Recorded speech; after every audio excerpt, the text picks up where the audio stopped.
Di awal episode ini, kita langsung menuju Sudawirat dan Lokahita yang telah mendapat tugas dari Prabu Angling Dharma untuk mencari dan mengawal Danurwenda.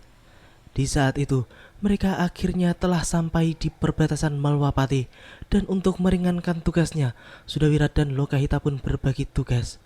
Sudawirat sendiri ke Padepokan Begawan Sidik Mulia, sedangkan Lokahita menuju Padepokan Sugaluh. Lokahita pun memacu kudanya semakin kencang supaya bisa cepat sampai ke Padepokan Sugaluh. Namun, ketika dirinya melewati sebuah dusun kecil, ia pun tampak curiga dan merasa aneh karena ia melihat bangunan di desa itu sudah hancur seperti baru saja terjadi pembantaian di tempat itu. Ia pun kemudian membaca papan nama dusun tersebut. Dan kemudian istri Sudawirat itu pun menjadi kaget karena papan tersebut tiba-tiba hancur. Dan di sekelilingnya bermunculan orang-orang tak dikenal yang jika dilihat dari raut wajahnya, mereka sangat meremehkan Lokahita. Mereka pun kemudian menyerang Lokahita secara bebarengan. Namun, Lokahita dengan mudah mengalahkan mereka, sehingga kemudian mereka pun kabur dari tempat itu.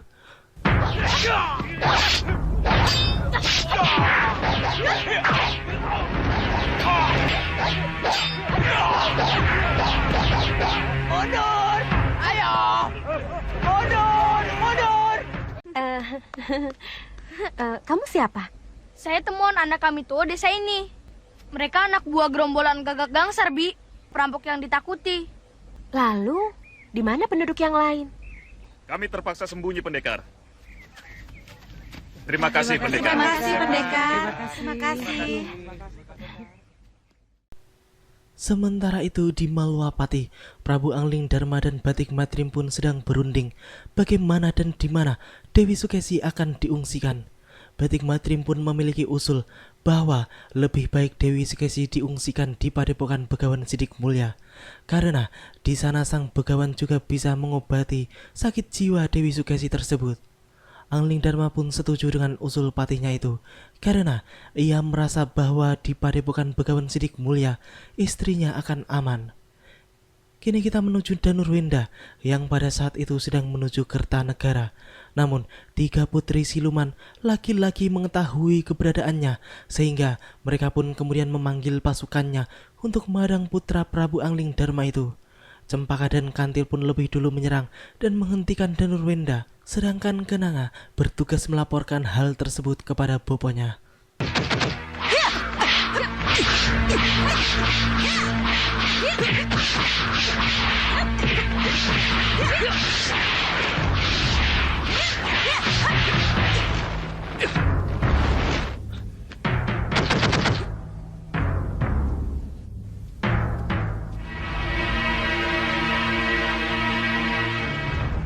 Lama kita tidak ketemu, Danurwenda. Ya, tak lama kemudian Prabu Baka dan pasukannya pun telah mengepung Danurwenda. Dengan sombongnya, Prabu Baka pun menanyakan tentang keadaan Malwapati yang sedang kacau.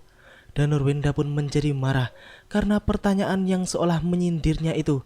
Dan Prabu Baka pun tahu kalau dirinya sedang melarikan diri dari Malwapati dan tujuannya adalah Kertanegara. Bahkan Prabu Abal-Abal itu pun kemudian mengutarakan bahwa ia tahu kalau Pangeran Angling Kusuma juga telah kabur dari Malwapati. Danurwenda yang mendengar semua celotehan itu pun akhirnya tak sanggup menahan kemarahannya dan selanjutnya terjadilah pertarungan yang sama sekali tak seimbang. Serang dan tangkap dia!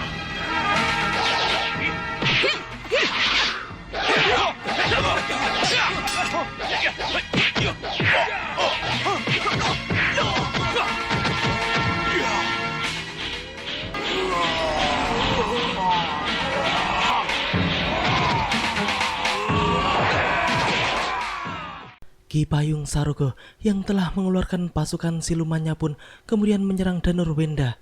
Namun sejauh itu, dengan kepandaiannya, Danurwenda masih bisa mengatasi manusia-manusia tak berguna itu, hingga mereka pun dapat dikalahkan dengan mudah olehnya.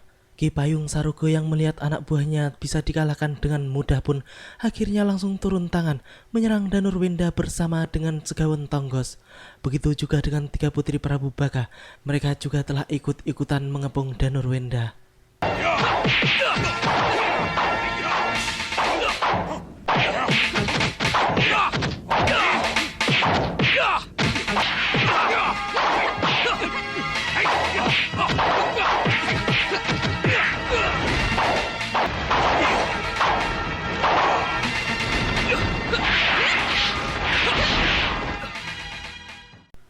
Prabu Baka dan Ki Sardulayuda pun tak habis pikir karena ternyata Danurwenda yang sekarang jauh lebih hebat daripada yang dulu ketika masih baru keluar dari Kertanegara. Di sisi lain, tampak Sudawirat yang sedang berkuda dan akan segera sampai ke tempat pertarungan Danurwenda. Pendekar andalan Malwapati itu pun sangat senang karena akhirnya ia telah bisa menemukan Raden Danurwenda yang memang sedang ditugaskan kepadanya. Danurwenda di saat itu telah menghadapi Prabu Baka dan seluruh orang-orangnya, sungguh pertarungan yang sangat luar biasa. Sudawirat sendiri pun segera menuju tempat pertarungan itu, dan di saat Danurwenda benar-benar dalam keadaan terdesak, ia pun terjun ke arena pertarungan dan memapas habis semua manusia-manusia yang tak tahu diri yang sukanya main keroyok tersebut.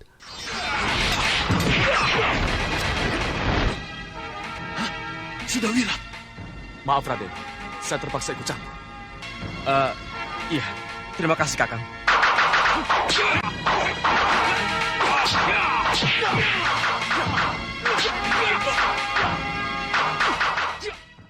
Mereka berdua pun hanya bisa jatuh bangun dan menjadi bulan-bulanan Sudawirat. Prabu Baka yang melihat semua itu pun menjadi khawatir. Belum menggunakan ajian rengka gunung saja, Sudawirat sudah sehebat itu dan rasanya tidak mungkin bisa dikalahkan. Ia pun kemudian memperingatkan putri-putrinya supaya berhati-hati dengan ajian rengka gunung Sudawirat. Ketika putri Prabu Baka itu pun selanjutnya langsung mematek ajian Songsong Wojo kebanggaan mereka. Sedangkan Sudawirat pun juga telah mematek ajian rengka gunung andalannya.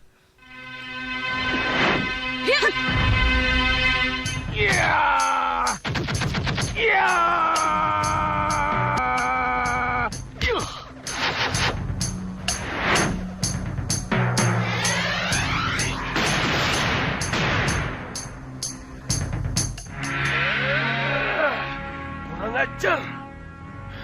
Kenapa?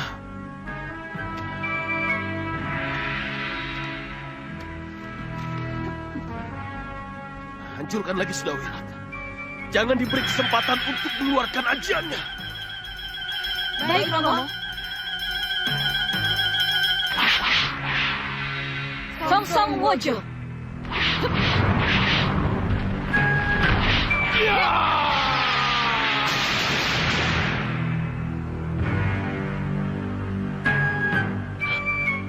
Dia masih ada di tempatnya. Kurang ajar. Dia menggunakan halimun rengka gunung. Ini tidak bisa dibiarkan.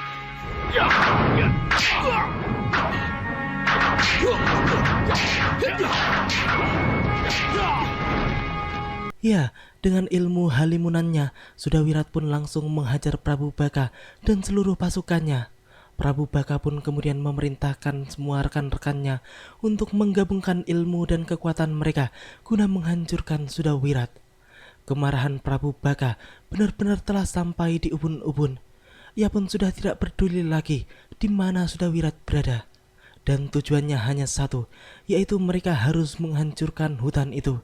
Karena ia merasa bahwa Sudawirat pasti akan terkena serangan ilmu-ilmu mereka walaupun pendekar Malwapati itu menggunakan ajian halimunan. Danurwenda yang melihat semua itu pun kemudian pergi dari tempat itu karena ia takut jika Sudawirat akan membawanya pulang ke Malwapati.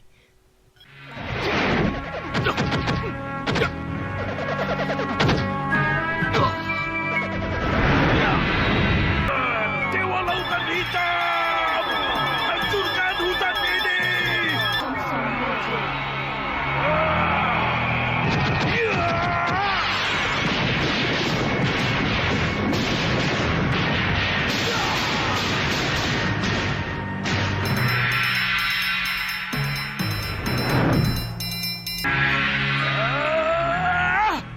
Kurang ajar!